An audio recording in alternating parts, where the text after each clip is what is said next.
స్థానిక సంస్థల ఎన్నికల్లో బీఆర్ఎస్ పార్టీ విజయమే లక్ష్యంగా చేసుకొని బీఆర్ఎస్ పార్టీ కార్యకర్త పనిచేయాల్సిన అవసరం ఉంది. వారికి నేను పిలుపునిస్తా ఉన్నా. కాంగ్రెస్ పార్టీ యొక్క వైఫల్యాలు ఏవైతే ఉన్నాయో 2500 మహిళలకు ఇస్తాము, ఇంటింటికి ఇస్తాము, నెల నెలగా ఇస్తాము అని చెప్పేసి ఎగ్గొట్టారు. మహిళలు వారికి బుద్ధి చెప్పడానికి సిద్ధంగా ఉన్నారు. తులం బంగారం ఏదైతే ఇస్తామని అన్నారో అది కూడా ఈరోజు ఇచ్చేటువంటి పరిస్థితి లేదు.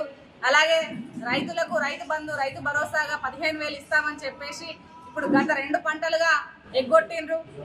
మరి ఇవన్నిటిని కూడా ప్రజల్లోకి బలంగా తీసుకెళ్లి మన పార్టీకి, బీఆర్ఎస్ పార్టీకి ఓట్లు వేపియాలని. ఎందుకనంటే మన ప్రభుత్వంలోనే గ్రామ పంచాయతీలు ఎక్కువగా ఏర్పడ్డాయి, గ్రామ పంచాయతీలు అభివృద్ధి చెందినాయి. ప్రజలకు ఎక్కడా కూడా రైతు బంధు, రైతు బీమా, కళ్యాణ లక్ష్మి, కేసీఆర్ కిట్ ఇట్లా ప్రజలు ప్రతి దాంట్లో కూడా పుట్టిన దగ్గర నుంచి చావు వరకు కూడా కేసీఆర్ అన్ని పథకాలను అమలు చేసిండు.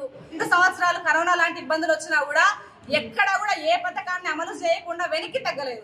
మరి అట్లాంటప్పుడు అంత క్లిష్టమైనటువంటి పరిస్థితులలో కేసీఆర్ ప్రభుత్వాన్ని నడిపించినప్పుడు ఇప్పుడు ఎటువంటి పరిస్థితులు లేవు, ఎటువంటి క్లిష్టతరమైనటువంటి పరిస్థితులు లేవు.